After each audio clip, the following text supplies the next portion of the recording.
So mindfulness is a way to train your attention using your ordinary senses and perceptions. Maybe you've heard about it. There's this explosion of research that's validating its many benefits. The way it helps people manage stress, reduce their anxiety, and even sleep better. I was skeptical about these claims because I have kind of a natural talent for stress. One time I was stressed out on vacation after a massage at a hot spring spa resort. And I kept thinking how I wanted to take a picture of this place because it would help me relax when I got back to the job I was dreading returning to. So that gives you an idea of what I was up against, but I decided I'm going to give this mindfulness a try. So I've been practicing every day for 13 years. And I noticed that it started to quietly transform the way I was living my life when I stopped trying to get the outcomes I was hoping for and instead put my attention on doing the exercises required to get there. It reminded me what I already knew about physical fitness. If you take the stairs and you notice your heart starts to beat faster, maybe your legs start to burn, you don't say to yourself, oh, I must be taking the stairs wrong, right? You say, this is what taking the stairs feels like. And if we always take the elevator in order to save time and avoid discomfort, we just miss opportunities for developing our physical health. And it's the same thing. It works the same way. So many people try mindfulness, and they're convinced they're doing it wrong, so they give up. And they miss an opportunity to change their relationship with discomfort.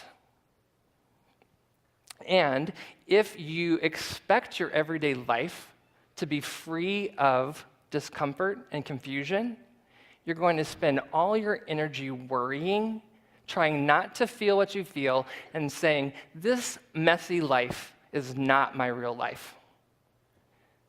So what keeps us holding out for these perfect, comfortable lives that we imagine?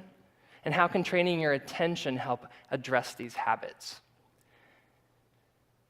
There's an underlying story problem built into the way we relate to our lives. It feels like I'm a character navigating all these challenges in order to get somewhere. And this narrative structure is incredibly useful. It helps me decide what's important. It makes it possible to work towards and achieve goals. But there's a problem. My obstacles don't seem to be part of what I consider my actual life. They feel like temporary annoyances that I have to push through in order to get to what's on the other side. But very often it turns out what's on the other side of my obstacles ends up not being the relief I'm hoping for. Am I the only one? It ends up being another obstacle. And I have a spoiler alert here. This pattern keeps repeating and repeating, and we end up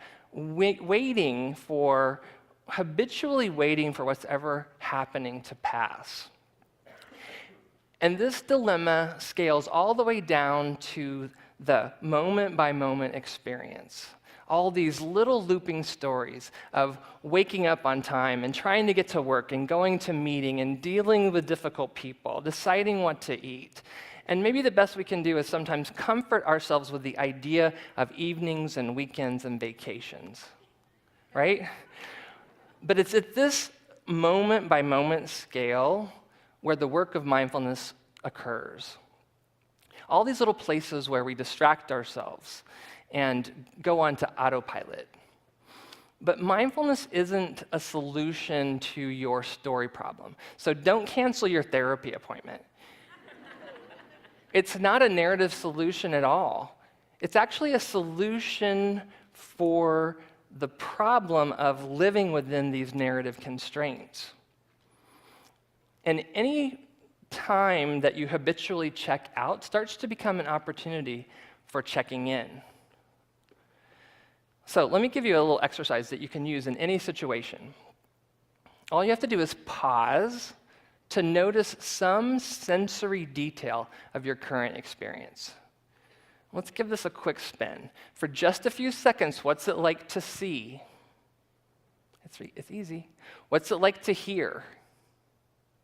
What's it like to notice some sensation in your body? So that's probably the shortest exercise workout I've ever led, but what I'm hoping you'll do is compare it to what you already know about physical fitness. One push-up's not very impressive. It seems kind of trivial, but we know that if we make a habit and we do several push-ups a day, over weeks we're going to start noticing more strength in our upper body. So instead of trying to be mindful, what if you tried to notice what's happening?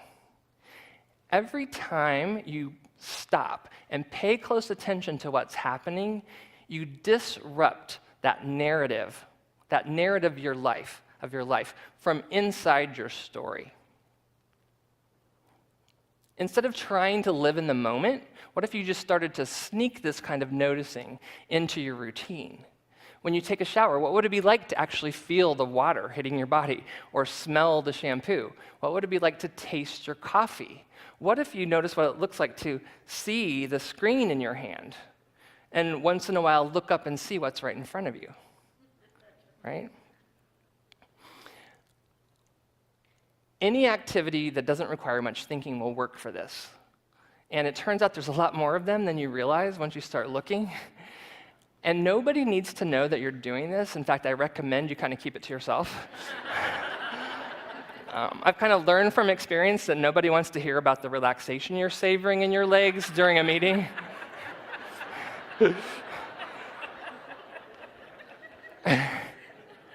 And the details you notice don't need to be pleasant. What's it like to run late? What's it like to be standing in the slowest line in the grocery store?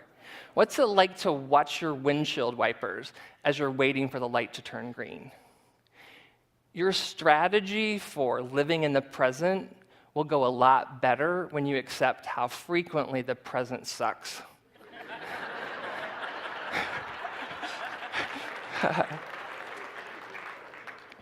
So I've been describing a way to pay attention in the midst of ordinary life. But there's also a formal version of the practice you might be familiar where you pick something to notice over and over again for a set amount of time. So maybe 10 or 15 minutes, you notice what it feels like to breathe. You might notice what it's like to hear sounds around you. And whenever you realize that you've completely lost contact with that, you just gently bring your attention back. This timed practice is what everybody thinks is the only thing that counts. And I want to challenge this assumption. The timed practice is intended, it's like going to the gym. It supports your ability to be attentive throughout the rest of the day. So you might notice relaxation during your timed practice, and then check in throughout the day to see if there's something restful at all that you can detect and savor. So one time I was teaching a class, and it wasn't a mindfulness class, but it was the first night. I get a phone call, and I had the start time wrong, so I was late, and I didn't realize it. There's a classroom full of people waiting across town for me. So I spent this whole evening toggling back and forth between the course content and how rattled I felt. My senses were heightened. My face was hot. My breath was shallow. I felt embarrassed. It was super vulnerable. And over the next 3 weeks, during my formal practice time, it became about observing all the related feelings and thoughts. And then throughout the day, I would check in to notice, can I detect any of those flavors emotionally? And they were always there, simmering on a back burner. And I think people would be surprised to know that if you saw me sitting every morning for those 3 weeks, you would say, oh, he looks so relaxed. He's not moving. I want some of what he's having. But inside, it was a total shitstorm. And I wasn't doing it wrong. This is what my embarrassment and the reverberations felt like. I think people would also be surprised to discover that the catharsis I felt during that time was worth every moment of turning towards that icky garden variety discomfort instead of pushing it away. The narrative mode of attention wasn't always our default. Louise Glick says, "We look at the world once in childhood, the rest is memory." Noticing that you're alive is a taste that adults have to reacquire. People think they don't have time to practice paying attention in the way I'm describing, but I think what we really resist is being willing to set aside our unresolved story problems, even for a few seconds. And I'm not advocating noticing every sensation all the time. Instead of trying to put your story aside for even 15 minutes a day, what would it be like if you limited your worrying and your numbing and your unconsciousness to 23 hours and 45 minutes? You don't have to try to be mindful. You don't have to be relaxed. Just by remembering to notice again and again that this messy life, with its one obstacle after another, really is your life. And that it's possible to train your attention so that you feel more at home, both in your story and in the direct experience of living. Thank you.